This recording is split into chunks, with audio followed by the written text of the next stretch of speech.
But here's MIT Technology Review. This is propaganda. I have seen similar articles from MIT and from BBC and from other prestigious publications for 20 years since I became a news hound and began reading up to 10 newspapers a day. Back at that time, now it's even more that I scan. The instant I saw this headline, I knew what it was, but I didn't just believe myself. I read the article this morning. You would have heard this on the show if you've just been listening a year, probably 50 times. If you've been listening 10 years, you've probably heard it thousands of times. So they used to talk about it even more.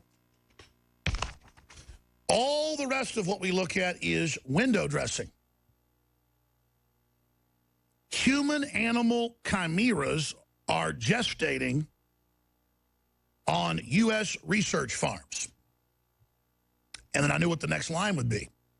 They're growing human tissue in cows and pigs, just like they call babies tissue or embryonic stem cells when they're 7 months old being butchered live on a table and dissected. They take them out live and then hook them up to apparatus to keep them alive and then harvest them. Told you that 20 years ago. Now it's mainstream news. I've told you this thousands of times, and I've seen this article, let's not exaggerate, 100+ times. Similar, it's always the same playbook. Oh, did you know some firms are starting to implant tissue inside cows, inside pigs? Ladies and gentlemen, they're not implanting tissue. They're growing humanoids up to 50 and 60 pounds inside cows and inside pigs. And I'm going to say something else right now. That's what we know was going on 30 years ago, because when I learned about it 20 years ago, it was in research papers declassified 10 years before that. So I was 12 years old, and they were creating humanoids for organ harvesting inside cows and pigs publicly.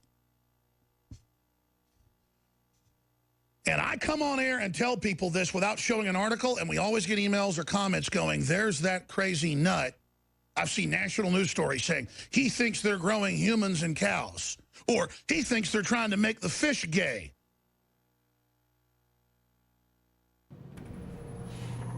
Yeah? Oh, yeah, that's what it's look. Okay. So that's a good position. Yeah, they're doing this stuff. I told you. I mean, it was...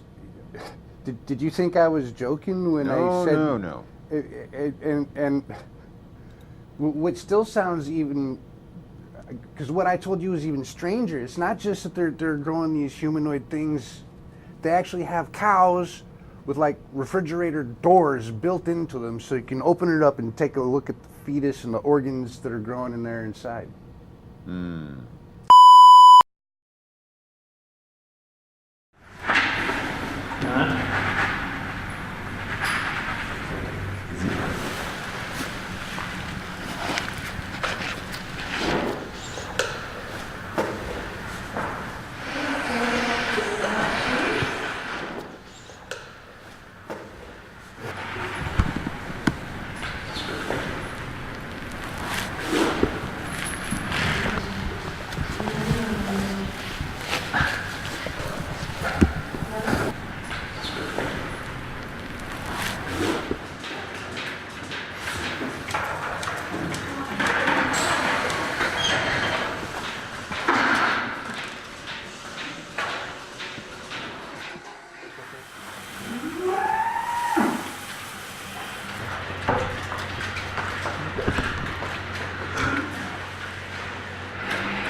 No matter who you are or what your age may be, if you want to achieve permanent, sustaining success, the motivation that will drive you toward that goal must come from within.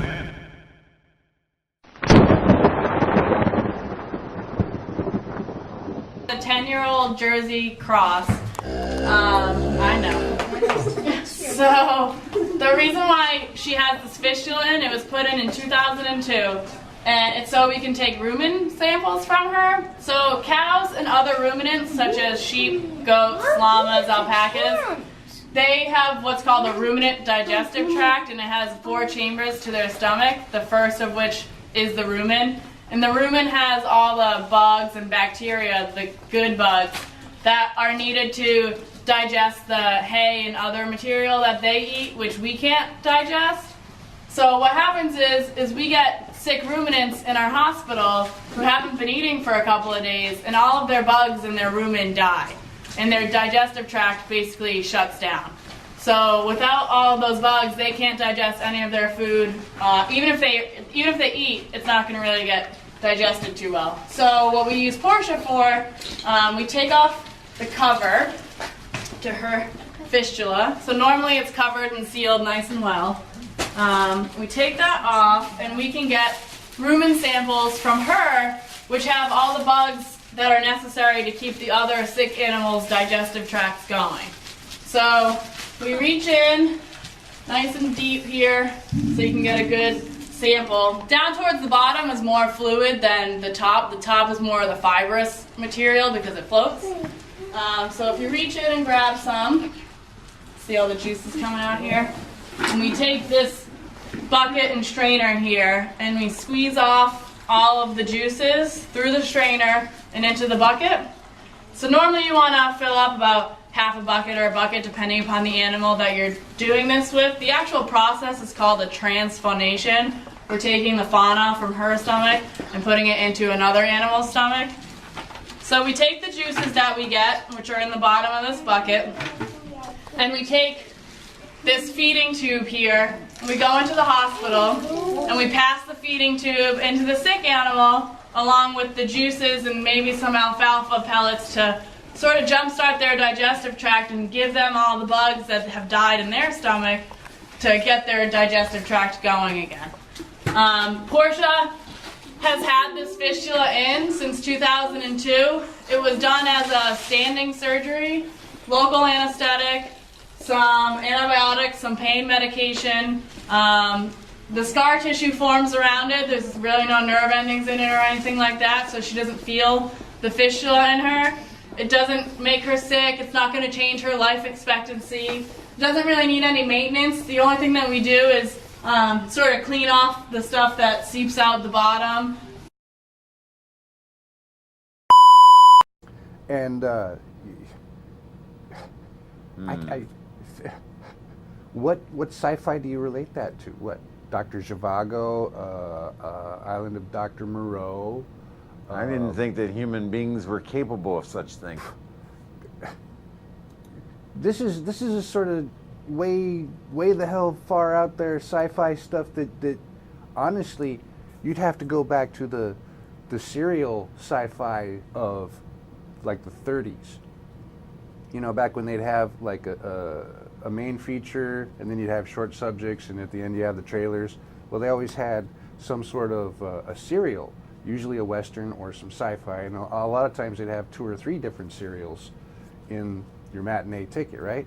You'd have to go into some of that weird, just gobbledygook, just throwing words together, sci-fi type stuff to come up with the idea that you could have a cow with a door built into its side where they're gestating human beings, humanoid things that are part human, only just a little bit not human, right? So that the host animal, the pig, the cow, the sheep, whatever it is growing the humanoid, will not reject it, right? But here's the thing about having a little bit of DNA that's not human. If there's just a little bit that's not human, well, you're not entirely human. Therefore, you don't have any rights. And you don't even have any rights as an animal. So, people like PETA, People for the Ethical Treatment of Animals, shouldn't they be up in arms about this sort of stuff? But you're not going to see that because, the people who run organizations like that, even though if they were legitimate, they could actually find this stuff out. They could pay, because a lot of the people back in PETA have buku dinero. They could pay to hire a couple of private investigators to verify some of this stuff, which is not hard to verify. Actually, let's just go straight back to Alex right here. Let me mute you and me, and we'll go back to.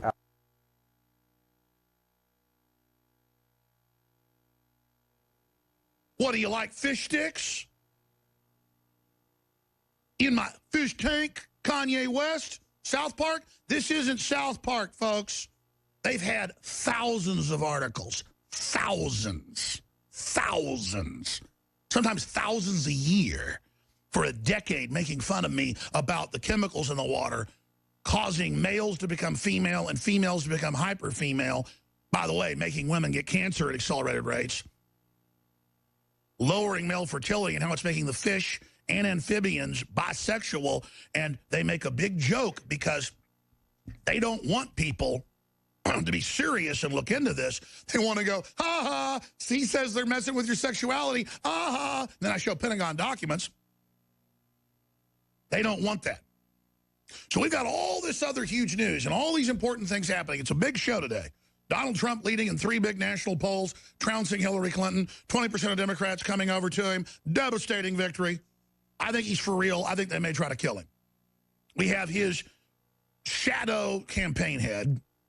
Stone left the campaign so he can run things on his own, obviously, that the campaign can't do, like super PACs and all the rest of it, but it's all completely kosher. And so he can fire torpedoes about the Clinton raping and the Bushes and their drug dealing. By the way, Stone, of course, was one of Nixon's top people, one of George Bush Sr.'s top people, super high-level connected, one of the top Republican strategists in the country. That's why he works for Trump, and he's gone full Alex Jones, coming here on air just saying the government runs the drugs, world government, we've got to stop them. That's who's advising Trump. A guy that used to run U.S. operations to get people elected in other countries, not just here. You could probably guess what kind of guy he is, real serious. And he's coming on. That's all important. But human-animal chimeras are gestating on U.S. research farms. A radical new approach. Oh, it's radical, it's new. That's how they sell it like it's cool. We're only having Army gun confiscation drills in your town. You're very special. That's a tactic they use. A radical new approach to generate human organs is to grow inside pigs or sheep. And then it goes through all of it.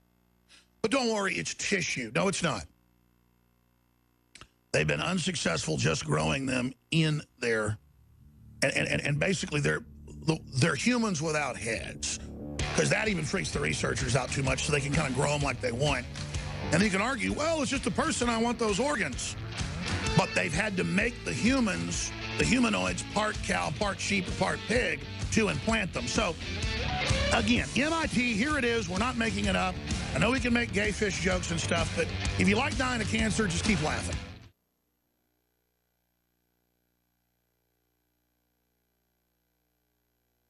Oh, well.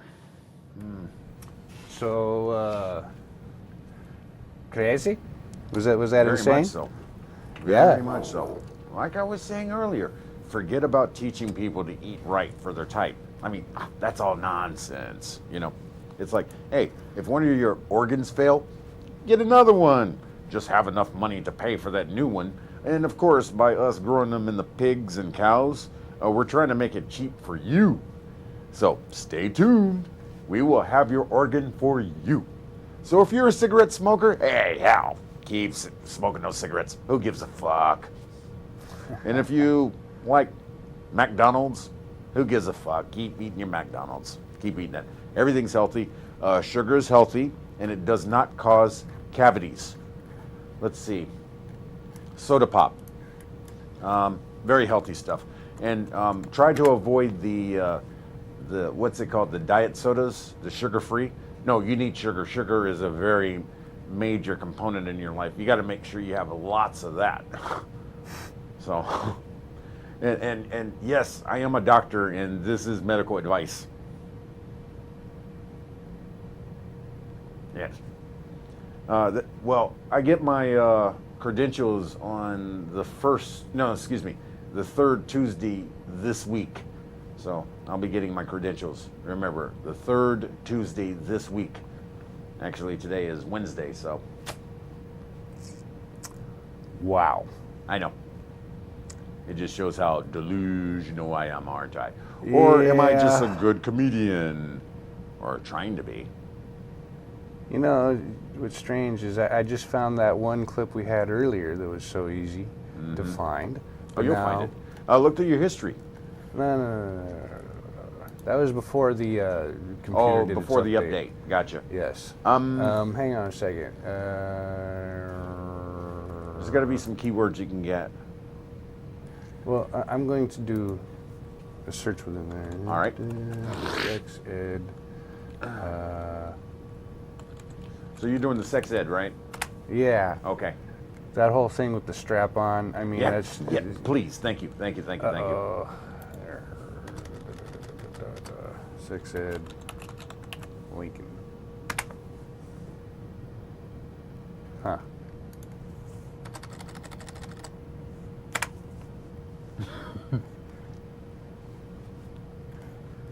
Well, that's 22 freaking minutes So long. the real question is, what is Hillary going to do for our kids? Oh, okay.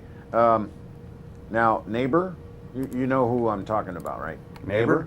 You're not going to get mad at me for saying this, are you? Neighbor? Yeah, my neighbor. You know, it's because her name is copyrighted. So, yeah, I don't want her to get mad at me. See, I can't do things unless I have her permission.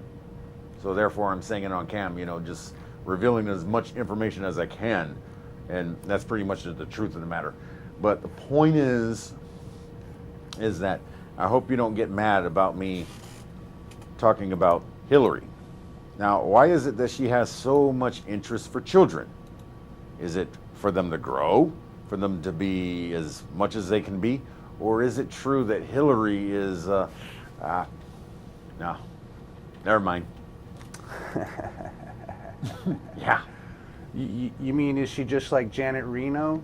Oh, Is she no. just like Madeleine Albright? Is she just Janet like Reno, she was the, what was she? She was the Attorney General. Exactly. She was in charge of getting the women and children murdered at Waco. Remember that, the standoff at Waco? Yes. Yeah, see, Janet Reno, you can only, at the time, because of posse comitatus, you couldn't own. No, let's go. You could only use military hardware and personnel for certain crimes.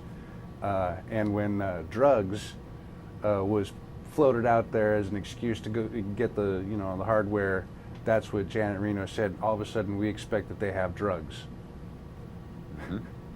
right? And That's because of right. the war on drugs and all this other stuff. So they go get the tanks. They get. You know what? I know a Mormon who was there. I know a Mormon who actually threw an incendiary grenade into that building. Okay. Before the tanks came in and, Yeah. and rolled in, yeah, there's guys on the roofs and whatnot. I know a Mormon guy who was there. He was Army, he was Special Forces, and he murdered a bunch of women and children because he was given orders to, right?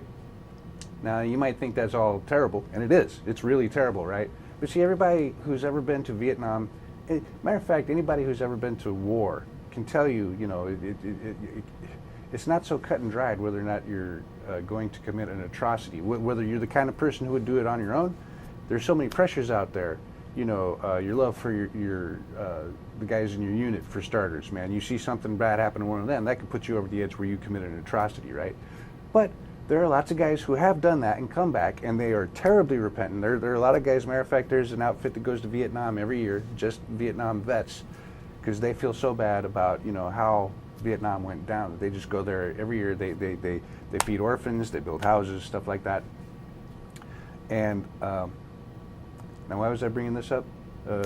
Something to do with Waco, right? Oh yes, Waco. This Mormon guy didn't date, right? I mean, he did date, but he would date a girl once. And it was like pulling teeth to get him to go on a date with the girls asking him out. He looked like a movie star, right? And loved being around kids. Anytime he was around kids, he was doing his best to make them smile and laugh, and same thing with pets.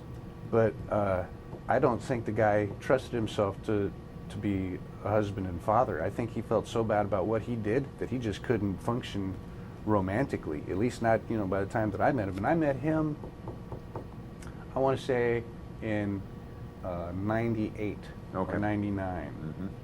Poor guy. But at the same time, I'm glad he feels that way. I'm glad I mean, that's the sort of crime that you ought to have to pay some really, really heavy penance for. And I'm glad that the dude does feel bad about it.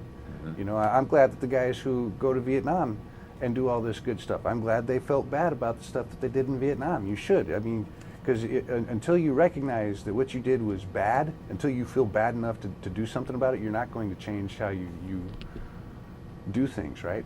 But when people have that one terrible act, and they just can't stand themselves, they can't look at themselves in the mirror, those people go out doing really good things later. And I really hope that the guy who did burn down that building with women and children in it, I hope he gets over it. Right on. Because, you know, since he has been through it, and since it did affect him so profoundly, Exactly. he is the perfect person to raise other children not to do that. Good. You know what I mean? Oh, yeah. Yeah. I like mean, that. it's like Saul of Tarsus. You know, Exactly, gets and on then his changed to Paul. way to Damascus, and he has that moment. So yeah, it's pretty terrible stuff. Right. But at least it worked out for the good. Yep. Now, since we're talking all scary shit, Halloweeny. Oh, yes. Here's the next one. I'm going to tune us out, and we're going to listen to this here.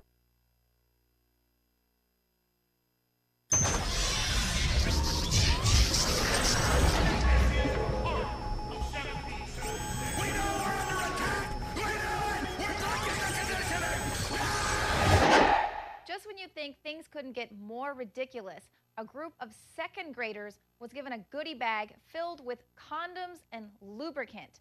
A second grade teacher at a California charter elementary school passed out these hygiene bags to her students. They contained shampoo, soap, condoms, lubricant, and matches, among other things. Now, according to this report, the second grade teacher is friends with an outreach worker at the San Diego Youth Services. Now, the organization was the one that provided the 40 bags.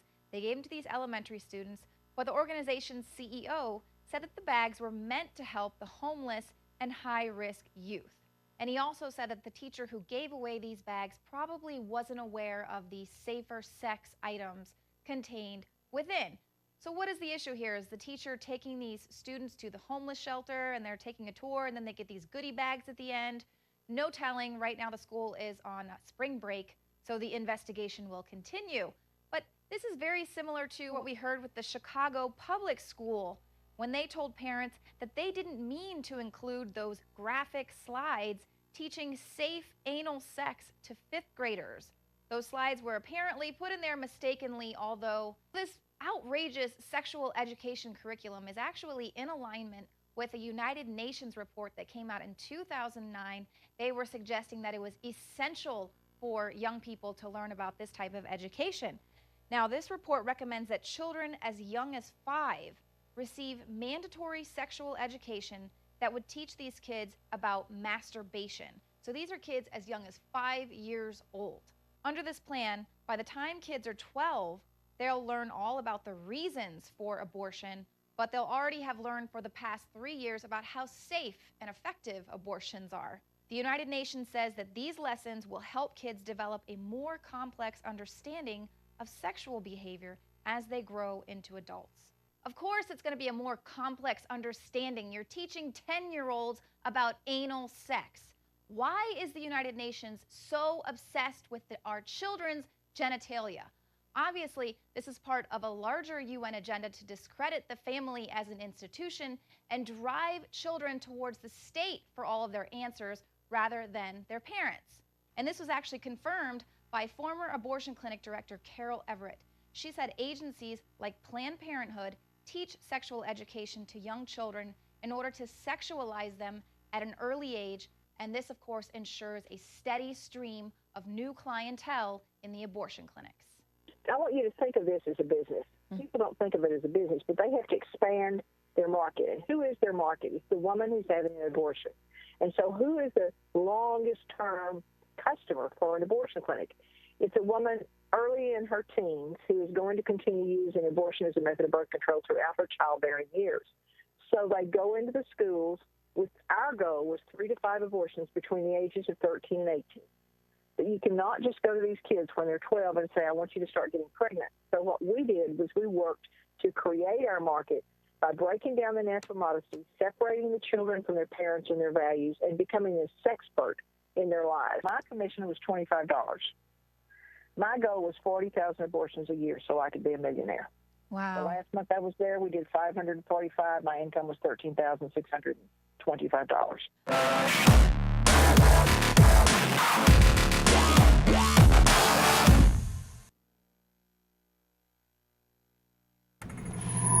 So, what'd you think of that? Wow. Is that scary? Yes. It's beyond words. I mean, it's just disgusting to me. I mean, In other words, we're in the last days. commoditizing the death of unborn children. You know, like the lady said, you know, her commission was $25, and her $25 for what? per abortion that she got accomplished, right? Uh-huh.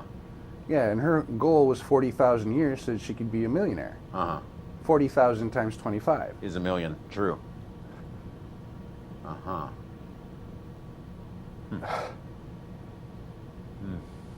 Does it remind you of that chick from Planned Parenthood who her whole goal was to have a Lamborghini? That's all she wanted. Well, that's what she said her goal was for doing all this, you know, trading in fetal tissues, Yeah. dead baby parts. Yeah, that's pretty scary stuff to talk about. Happy Halloween.